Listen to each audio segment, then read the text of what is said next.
Breaking news చూస్తున్నాం. మనం Andhra Pradesh deputy CM Pawan Kalyan ఈ నెల 18న తిరుపతికి వెళ్లనున్నారు. టీటీడీ గోశాలను ఆయన సందర్శించనున్నారు. గోశాల సందర్శన అనంతరం తిరుమల శ్రీవారి దర్శనానికి వెళ్లనున్నారు పవన్ కళ్యాణ్. అయితే కొద్ది రోజులుగా గోశాల చుట్టూ రాష్ట్ర రాజకీయం నడుస్తుంది. ఈ క్రమంలో పవన్ కళ్యాణ్ గోశాలను సందర్శించడం ప్రాధాన్యత సంతరించుకుంది.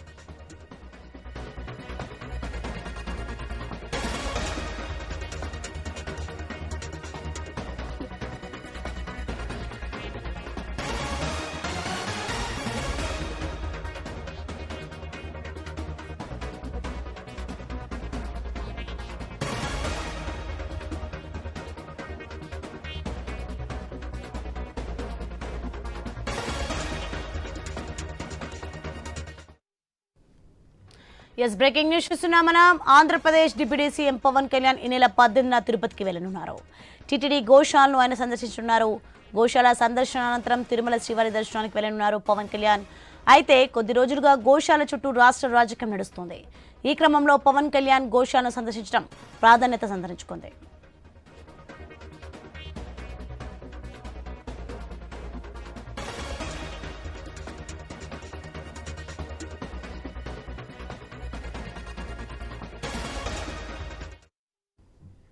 రైట్కి ఇదే అంశానికి సంబంధించి మరింత సమాచారం మా ప్రతినిధి వర్మ లైవ్ లో అందించి సిద్ధంగా ఉన్నారు. వర్మ, చెప్పండి. ఆంధ్రప్రదేశ్ డిప్యూటీ సీఎం పవన్ కళ్యాణ్ నెల 10న తిరుపతికి వెళ్ళినట్టుగా తెలుస్తుంది. దీనికి సంబంధించి పూర్తి డీటెయిల్స్ ఏంటి?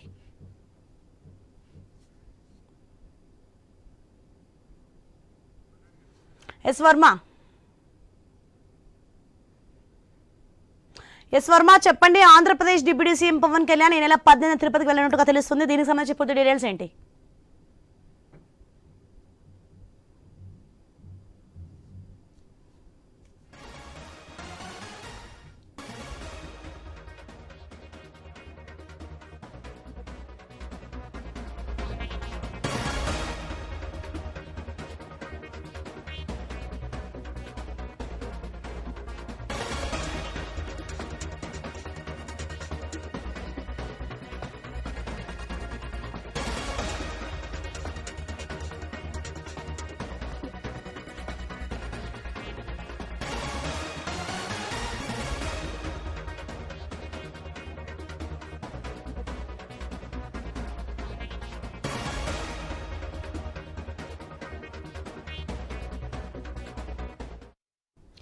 బ్రేకింగ్ న్యూస్ చూస్తున్నాం. మనం ఆంధ్రప్రదేశ్ డిప్యూటీ సీఎం పవన్ కళ్యాణ్ ఈ నెల 18న తిరుపతికి వెళ్లనున్నారు. టీటీడీ గోశాలను ఆయన సందర్శించున్నారు. గోశాల సందర్శన అనంతరం తిరుమల శ్రీవారి దర్శనానికి వెళ్లనున్నారు పవన్ కళ్యాణ్. అయితే కొద్ది రోజులుగా గోశాల చుట్టూ రాష్ట్ర రాజకీయం నడుస్తుంది. ఈ క్రమంలో పవన్ కళ్యాణ్ గోశాలను సందర్శించడం ప్రాధాన్యత సంతరించుకుంది. రైట్కి ఇదే అంశానికి సంబంధించి మరింత సమాచారం మా ప్రతినిధి వర్మ ఫోన్ లైన్ అందించి సిద్ధంగా ఉన్నారు. వర్మ, చెప్పండి. ఆంధ్రప్రదేశ్ డిప్యూటీ సీఎం పవన్ కళ్యాణ్ ఈ నెల 18న తిరుపతికి వెళ్ళినట్టుగా తెలుస్తుంది. దీనికి సంబంధించి పూర్తి డీటెయిల్స్ ఏంటి? గోలక్ష్మి, ఎల్లుండే AP deputy CM Pawan Kalyan తిరుపతికి రానున్నారు. గోశాల సంబంధించి ఏదైతే టీటీడీకి సంబంధించి వ్యవహారం ప్రస్తుతం ఇది వివాదం రేగుతోందో ఈ నేపథ్యంలో పవన్ కళ్యాణ్ పర్యటన సంతరించుకుంది. ఆయన తిరుపతికి వచ్చిన తర్వాత గోశాలను సందర్శిస్తారు. అనంతరం తిరుమలకు వెళ్లి స్వామివారిని దర్శించుకుంటారని చెప్పి ప్రస్తుతానికి అయితే జనసేన నాయకుల నుంచి సమాచారం వస్తుంది. ఇంకా పవన్ కళ్యాణ్ సంబంధించి తిరుపతి పర్యటన పూర్తి స్థాయిలో ఇంకా ఖరారు కావాల్సి ఉంది. ఏదైతే ప్రస్తుతం మాజీ TTD board member Bhumana Karunakar Reddy గోశాల పైన చేసిన వ్యాఖ్యలు, గోవులు 100కు పైగా చనిపోయాయి, ఏదైతే సంరక్షణ లోపంతో ఆయన చేసిన వ్యాఖ్యలు పెద్ద ఎత్తున దుమారం రేఖల సంగతి తెలిసింది. దీనిపైన ఇప్పటికే ఏపీ సంబంధించిన మంత్రులు కానీ అలాగే టీటీడీ కూడా వివరణ ఇచ్చింది. ఆయన చేసిన అసత్య ఆరోపణలంటూ కూడా ఈవో కూడా దానికి కూడా సమాధానం ఇచ్చారు.